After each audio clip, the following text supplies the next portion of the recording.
SHM in circular motion along its diameter. Along its diameter. व्यास कैमोदेश। तो topic क्या है, पढ़ना क्या है, ये ध्यान रखिएगा। पूछता क्या है, जब भी आप कोई मोशन पढ़ेंगे तो उसमें डिस्प्लेसमेंट है, एनर्जी है, फोर्स है, मोमेंटम है। जैसे विस्थापन है, ऊर्जा है, संवेग है और बल का, ये सब अध्ययन करना होता है, उसका माप करना होता है, उसी का ग्राफ भी खींचना होता है। तो यहाँ पर हम क्या पढ़ेंगे, तो जब कोई कण सरल आवर्त गति कर रहा होगा तो पूछा जाएगा कि विस्थापन कितना होगा, y पर या x पर, उसका विस्थापन क्या होगा, डिस्प्लेसमेंट। किसी समय उसकी वेलोसिटी या वेग क्या होगा, उसका एक्सेलरेशन या त्वरण क्या होगा, उस पर फोर्स कितना होगा, उसकी किसी समय काइनेटिक और पोटेंशियल एनर्जी या स्थितिज और गतिज ऊर्जा कितनी होगी। ये सब चर्चाएं होती हैं, ये इस पर डिस्कशन होता है, ये चर्चाएं होती हैं। ठीक है, तो हम शुरू करते हैं।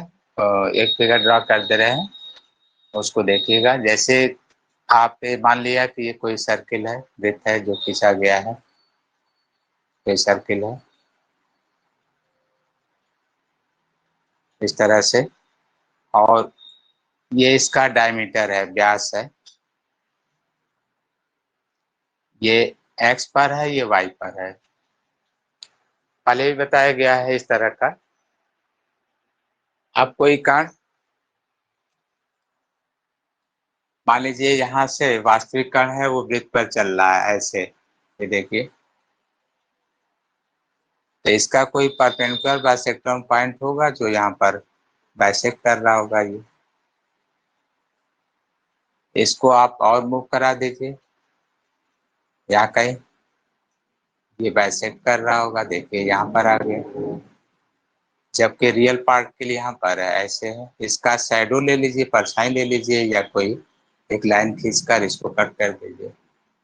तो हम ये कहते हैं कि कोई कण मूल बिंदु से या ओरिजिन से स्टार्ट किया, और ये कौन सा डायमीटर लेंगे, वाई एक्स पर है, और ये उसका डिस्प्लेसमेंट है, ये विस्थापन है, ये मूल बिंदु से।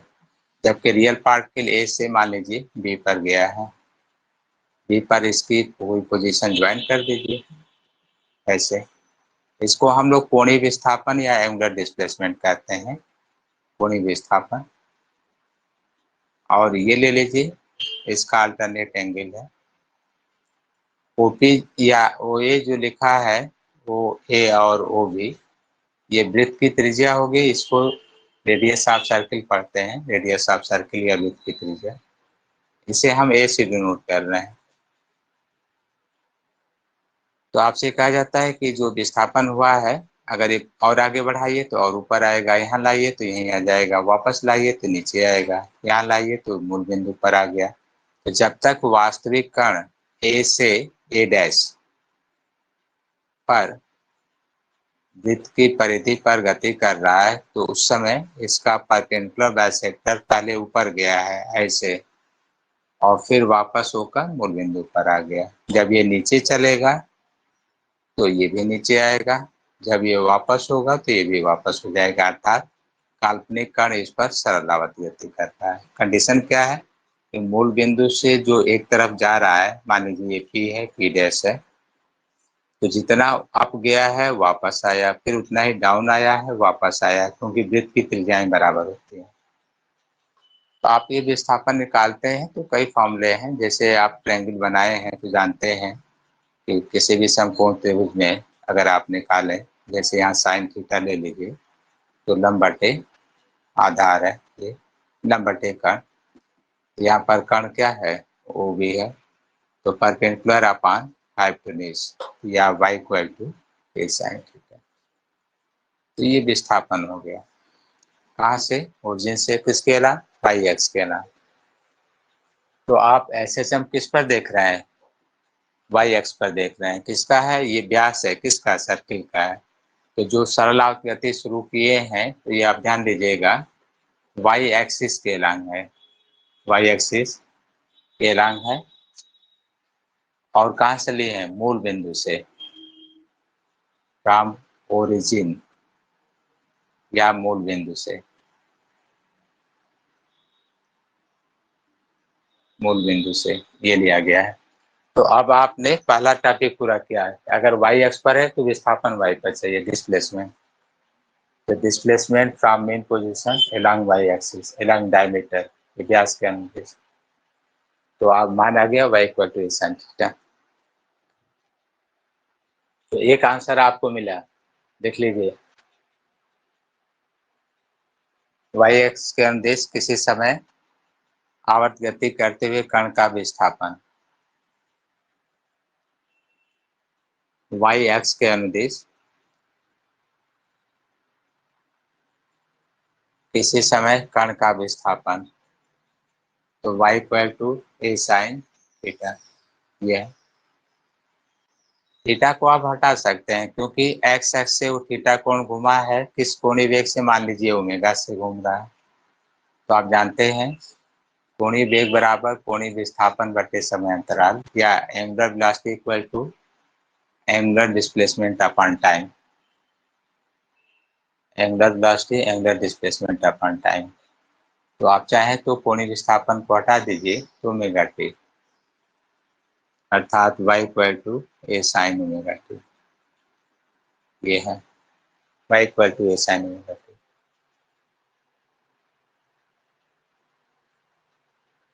तो इस तरह से आपने पहला एक टॉपिक पूरा किया। अगर हम कहते हैं कि एक्स एक्स पर, जैसे लिखा है, सरल गति किस पर है? वाई एक्स के अनुदिश।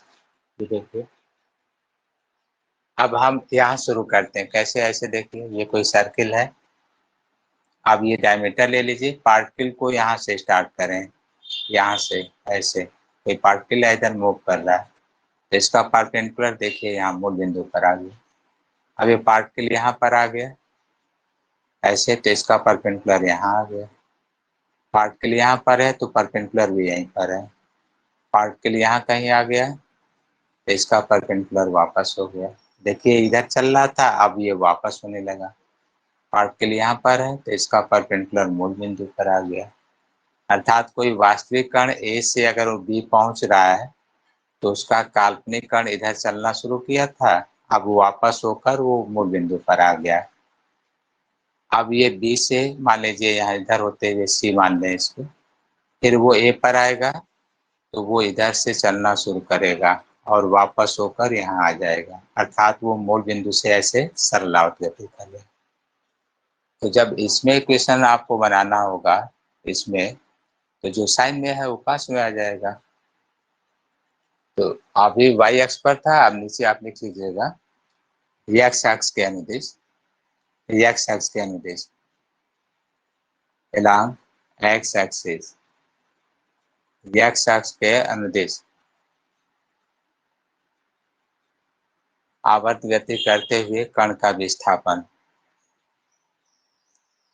तो displacement of particle in SSM, displacement of particle in SSM, तो क्या आ जाएगा? A cos theta, X equal to A cos theta. तो यहाँ भी आप चाहे तो थीटा को हटा दीजिए, ए साइन ए कॉस ओमेगा टी। तो आपको हमने विस्थापन दोनों बता दिए, एक्स पर भी लिया है और वाई पर भी लिया है। कण का विस्थापन एक्स पर और वाई पर। तो वृत्तीय गति में आपने देखा कि अगर कोई कण मूल बिंदु से आवर्त गति करता है, तो उसके विस्थापन के दो समीकरण प्राप्त होंगे। यदि कोई कण मूल बिंदु से या मूल बिंदु के सापेक्ष व्यास के अनुदिश अगर वो दोलन गति करता है, तो विस्थापन के दो समीकरण प्राप्त होंगे, एक्स पर भी होगा, वाई पर भी होगा। हम वाई वाला गति को आगे बढ़ा रहे हैं, एक्स का भी रोक दे रहे हैं, वाई वाला आगे बढ़ाएंगे।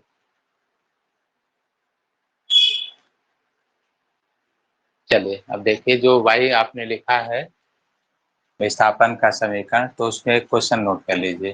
पहला, आवर्त गति में अधिकतम विस्थापन कितना होगा? देख लीजिए, सरल आवर्त गति में अधिकतम विस्थापन मैक्सिमम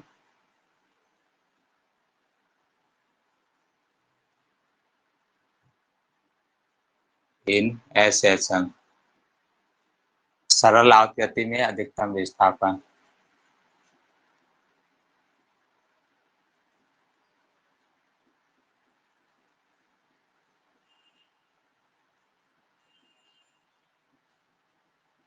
अधिकतम विस्थापन, तो अधिकतम विस्थापन क्या कहलाता है? आयाम कहलाता है। एम्पलीट्यूड के बराबर होगा। क्यों? अधिकतम के लिए साइन को 90 ले लीजिए। ये यहाँ तक गया है तो ये कोण देखिए कितना हो जाएगा, 90 हो जाएगा। ये कण इससे ऊपर जाएगा नहीं, वापस आएगा। तो अधिकतम विस्थापन जो है, इसको मैक्स लिखते हैं। अधिकतम विस्थापन को 1 के बराबर हो जाएगा। यहाँ साइन 90 रख दीजिए, ये 1 हो गया। तो सरल आवर्त गति में कण का अधिकतम विस्थापन आयाम के बराबर होता है, उसको आयाम बोलते हैं, एम्पलीट्यूड। तो मैक्सिमम डिस्प्लेसमेंट लिखिए, आयाम के बराबर होता है, आयाम के बराबर होता है। तो maximum displacement in SHM is equal to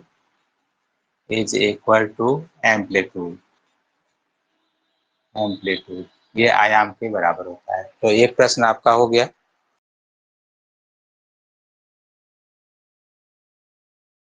To view the entire course video, join the JRS Academy app and get live videos and recorded lectures, notebooks, series, and many more. Take pride in your preparation.